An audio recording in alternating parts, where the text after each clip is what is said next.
You ask Tiger to solve. This deals with linear equations with one unknown.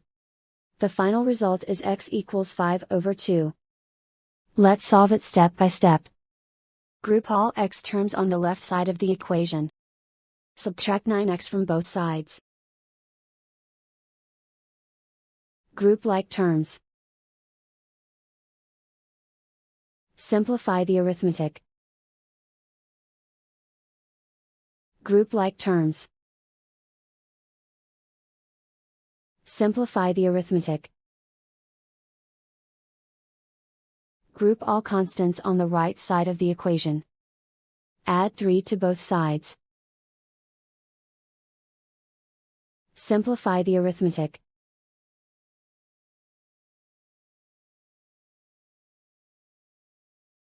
Isolate the x.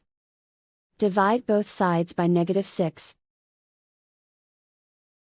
Cancel out the negatives. Simplify the fraction. Cancel out the negatives.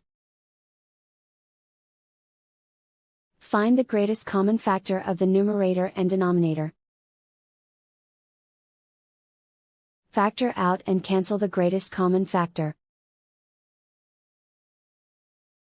And so the final result is x equals 5/2.